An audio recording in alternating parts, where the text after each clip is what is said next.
This is our Intro to Exercise Physiology video, produced by Dalton Bolin, Taylor Fioc, Jamie Duvall, Zachary Hall, and Caitlin Clark. In this video, we will talk about 5 different things.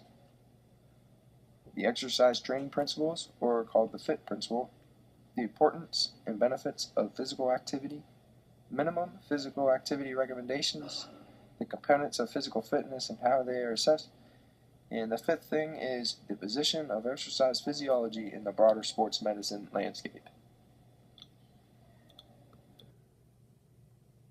The FIT principle is a great way to keep track with your exercise program.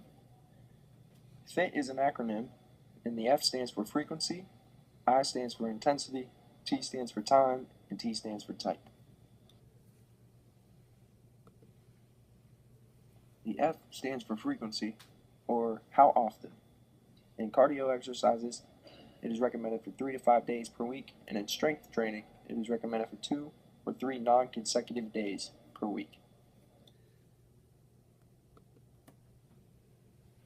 The I stands for intensity, or how hard. In cardio exercises, you should not outwork your target heart rate. And in strength training, you should only lift weight to reach the number of desired reps based on a 1 rep maximum. An important side note is that the intensity of the workout can determine how frequent you do your workout. The first T stands for time, or how long. In cardio exercises, it is recommended for 30 to 60 minutes. It is important to know that the intensity determines the time. The harder you work, the shorter the workout time should be. And, in contrast, the easier you work, the longer the workout time should be. In strength training, the time is determined by the type of workout, which can be easily correlated to the intensity of the workout, but it is recommended for 20 to 60 minutes.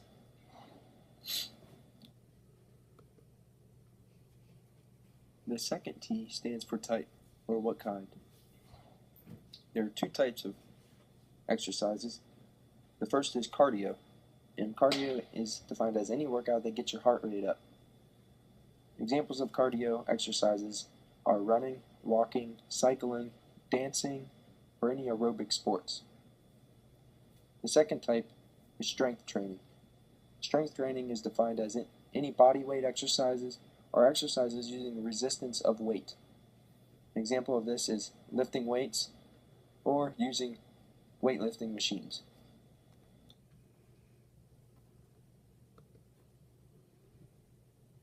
Now that we have discussed the FIT principle, we're going to discuss the importance and benefits of physical activity. Physical activity is defined as movement requiring effort. And exercise is defined as movement requiring effort for the purpose of improving health and fitness. Both are very important in our lives and have many benefits. They are important because they are a valuable aspect that allows you to live longer and be healthier. Exercise can be important for athletes or people that need to train for a specific task, sport, or job. When you exercise, it causes stress on your body, and this stress over time causes adaptations, and that is how you make yourself more fit and more healthy. You need adaptation in order to survive. If you did not adapt to surroundings, then you would fall behind and be inferior to the others that do adapt to their surroundings. It can be beneficial because physical activity can help put extra years on your lifetime. So to sum this section up, physical activity and exercise are both extremely important and beneficial in your lives.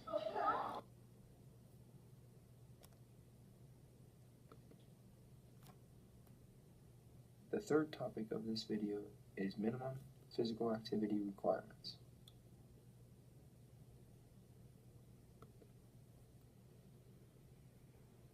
It is recommended for 150 minutes a week of moderate intensity exercise or 75 minutes of a week of vigorous exercise.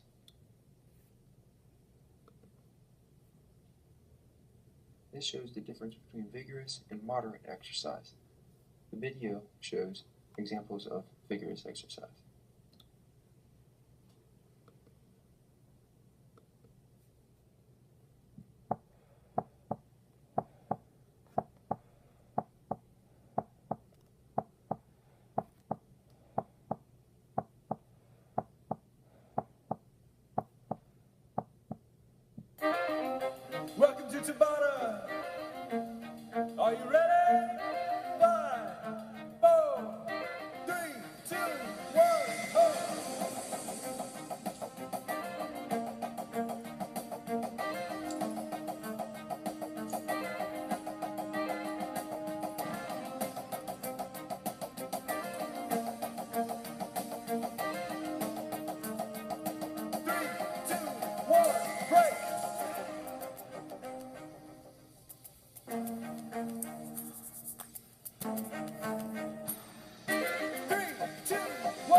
exercise.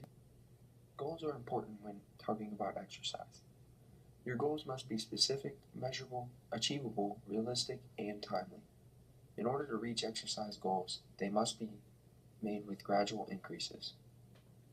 These increases need to either be in frequency, intensity, or time. It is recommended to increase time before frequency and intensity in order to prevent injuries.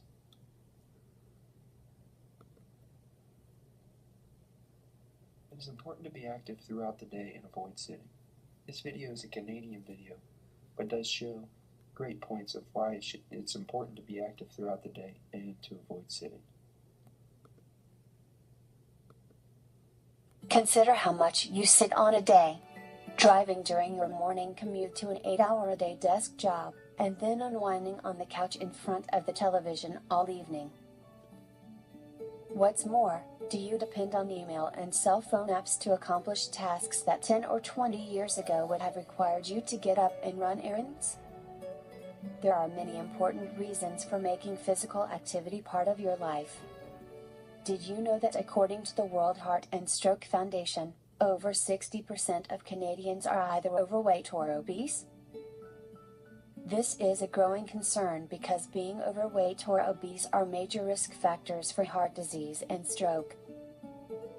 The Heart and Stroke Foundation recommends Canadians make active living part of their daily lives.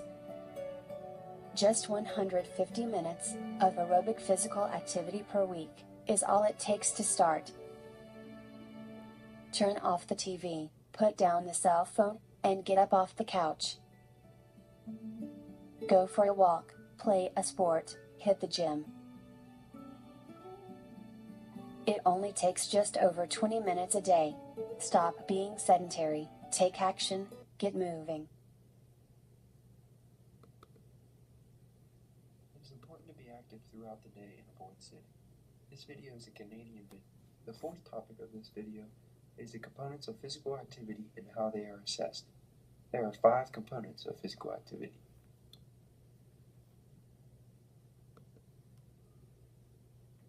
The first component of physical fitness is muscular strength. Muscular strength is the muscle's ability to exert force. In order to test muscular strength, you do the 1 rep maximum. This video shows the 1 rep maximum test.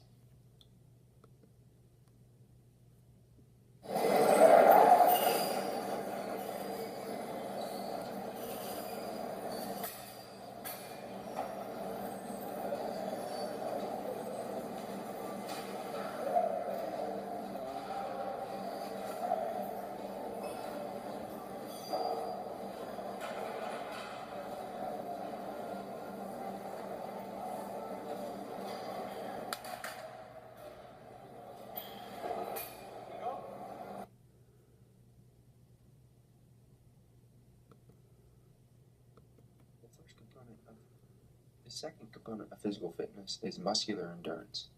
Muscular endurance is the muscle's ability to perform successive exertions or many repetitions with light weight.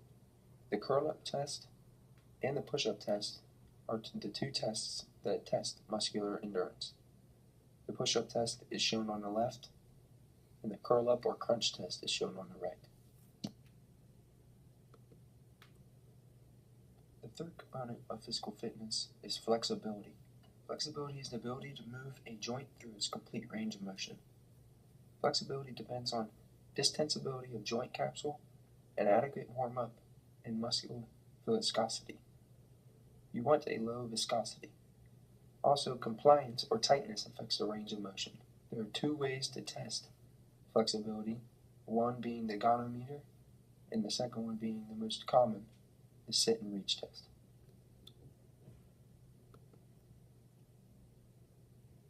The fourth component of physical fitness is body composition. Body composition divides the body into fat mass and lean mass.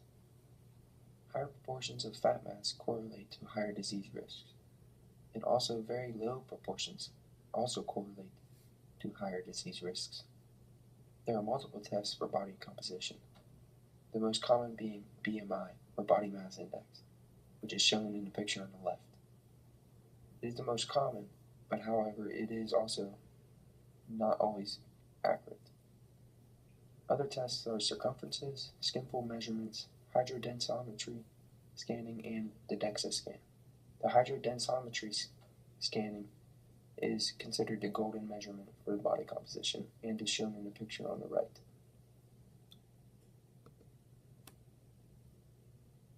The fifth component of physical fitness is cardiorespiratory fitness. It is based on maximal oxygen consumption, or VO2 max. In order to test VO2 max, you test at different intensity levels. You either can do maximal testing, which is harder to do, or you can do submaximal testing, which is more common. Examples of submaximal testing is the cycle ergometer test and the field test. The video shows an example of the cycle ergometer test.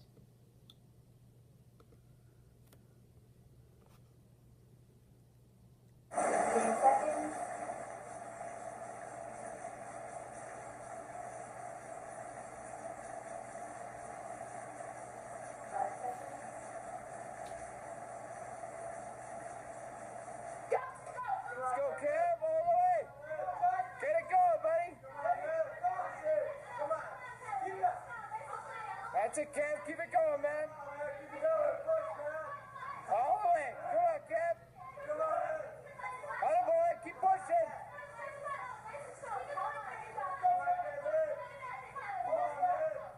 Come on, Kev. All the way. Come on, man. Push it. Come on. Keep it going, buddy. Let's go. Nice, buddy.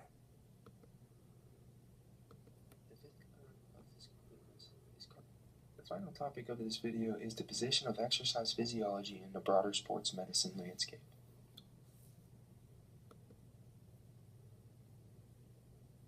Exercise science is the study of movement and the associated functional responses and adaptation. Exercise science jobs include personal trainers, physical or occupational therapists, researchers, strength and conditioning coaches, and teachers. Sports medicine is the field of medicine concerned with injuries sustained in athletic endeavors, including their prevention, diagnosis, and treatments. Sports medicine jobs include athletic training, biochemists, cardiopulmonary rehab specialists, dietitians, fitness doctors, exercise physiologists, medical physicians, and occupational physiologists. This also concludes our video. Thank you for watching.